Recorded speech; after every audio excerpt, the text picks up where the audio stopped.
हे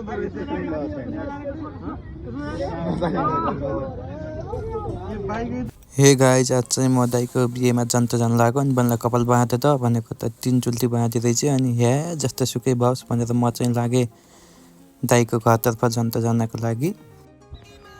कपाल त बाँधे अब के भयो भन्दाखेरि अब बिहा चाहिँ भोलि हो जनता चाहिँ आज कोलपुरबाट आज जान लाग्यो अनि अब यो गरेर त्यहाँ गएर खोलेर यो हुडीहरू खोलेर अनि फेरि दौरा सुरुवाल लाउन छ अनि फेरि अलि उता गएर त्यहाँ जनता गएर निस्केछ अलि उता 25 मिनट जति उता गएपछि अनि दिदी कहाँ गएर फेरि त्यो दौरा सुरुवाल खोलेर अनि यही लाउने अन्य कुरा हो। 2 दिन जति खोल्ने लाउने गर्दाखेरि यो कपाल पहिले टुक्रिन्छ अलिअलि अनि यहाँ उस पर जस्तो देखिन्छ झन् बिग्रिन्छ होला कपाल अब।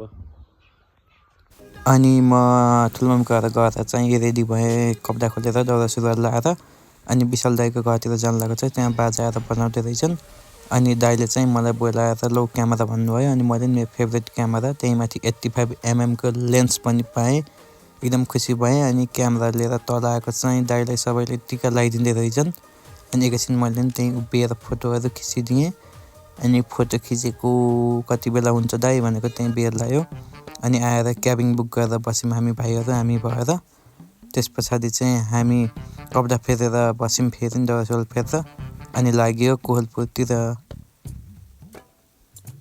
अनि यहाँ चाहिँ दाइले ड्रोन सट लिने अन्त एकछिन गाडी रोक्नुभयो मैले पनि क्यामेरा झिकेँ फोटो खिचिदिन्छु भनेर अनि पुग्यो हामी हेम्जाको बाटो चाहिँ लास्टै सिधा थियो अनि स्याङ्जावालिङ जाने बाटो चाहिँ यस्तो घुमाउँदै थियो बमिटावाला जस्तो जिन्दगीमा कहिले आउनु जस्तो भयो।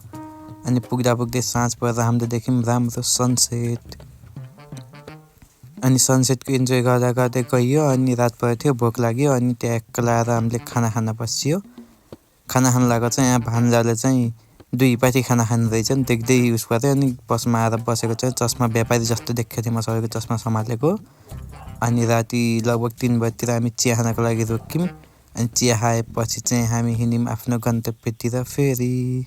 अहिले गाइज 5 बजीतिर हामी होटल आइयो रुम चाहिँ पाइएन यो एउटा के अरे स्टोरमा हामी यहाँ गुल्टिच्छौँ एकैछिन अब फेरि दौरा सुरुवाल 1 2 3 4 5 6 गुल्टिच्छौँ यही ठाउँमा अब दौरा सुरुवाल लाउने अनि पछाडि अब डुल्न आउने बिहान कोही नहुँदै कहिले जन्ती नानी अनुसार फर्स्ट टाइम जन्ती आएको पाउनेसम्म दुःख पाइयो। बिहान कति बजी हिँडेको त हामी 2 होइन 2 बजे हिँडेको दिउँसोको अहिले यहाँ बिहानको 5 बजे आइपुग्यो बल्ल तल त।